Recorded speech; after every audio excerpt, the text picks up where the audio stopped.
Hi fellow designers, have you ever been in a situation when you faced the unknown, you didn't really know what your client wanted, and you started to doubt yourself you can actually deliver because you are not sure actually how to do that or what the deliverable should be? Well, this video will be for you. I'm Dushan. I deliver the design solutions to leading companies such as Tesla, Volkswagen, and General Motors, and I have 6 years professional experience in 2D and 3D design. Today I would like to talk about a formula or a concept of thinking that I have actually learned on during math classes on university. It's definition theorem proof, and it was a concept we used to prove some mathematical equations, some facts in math. But I actually found out, alongside with some of my classmates, that this concept actually explained way more than the math and our equations. And it really translated well into the world of business and general problem solving. And this is something I would like to talk about today.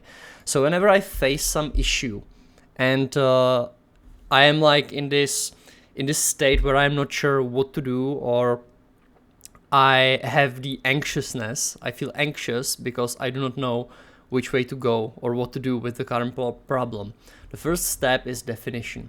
So define what the outcome should be. Define what the success would look like for this particular project. Define what the issue is. So that's the definition. Second, the theorem. Identify the principles that are related to this problem. So for example, if the problem is getting more leads or more clients from LinkedIn, I might say that if I engage in conversations on LinkedIn more often, more people will see my profile, which means there is going to be higher likelihood that I will receive a job offering from that. So more engagement on LinkedIn equals more eyeballs on my profile and higher probability of getting the job offer. So that would be the theorem, what I've just said. It's basically some principle, action and the outcome out of that.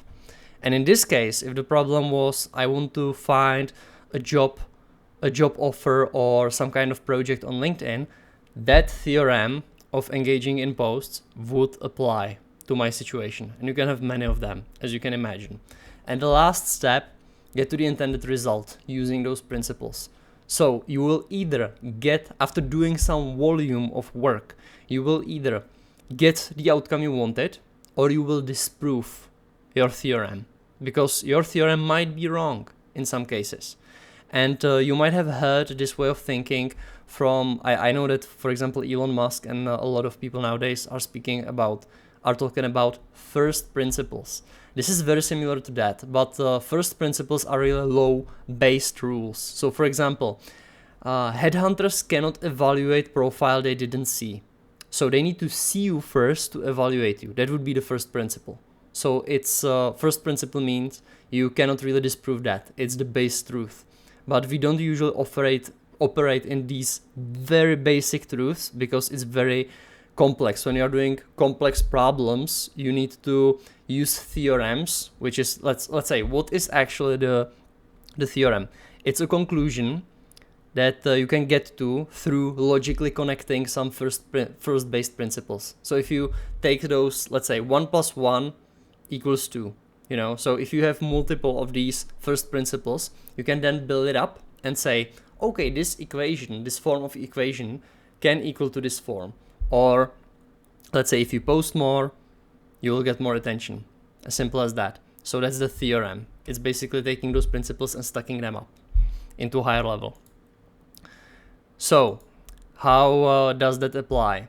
Basically anytime when I face a problem, let's say I have a meeting with a client and they request some changes, and they might say something like, we would need this graphic design to look more modern. It's like, what does that mean? Or what outcome would you like to get if I make this modern in your terms? What result will it get?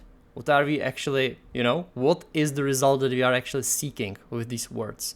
That's what we need to clarify first, every single time.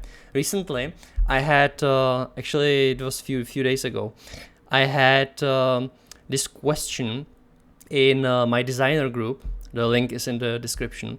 And we were talking about how to build a lead flow system.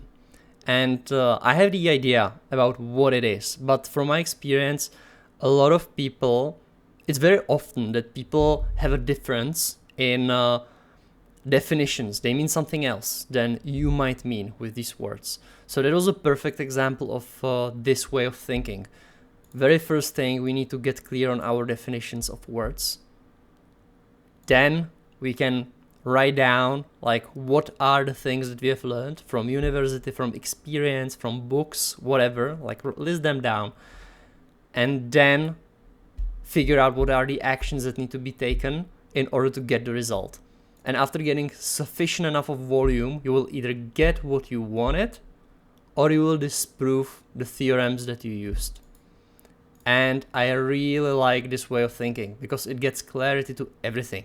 And you can put this framework, basically, you can put it to any problem, which is the beautiful and magical thing in my opinion, that whenever you face some problem, it's like, okay, let's define what we want in plain terms, in clear terms that everybody understands. And what is strange thing about this one, if you define the problem very well, precisely, sometimes the solution gets obvious, which is quite beautiful. It's like once the problem is visible, usually the solution sort of reveals itself, which is really beautiful.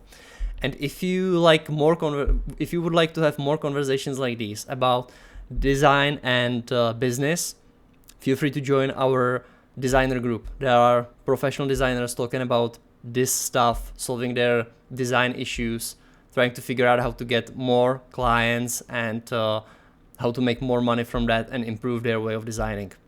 See you there.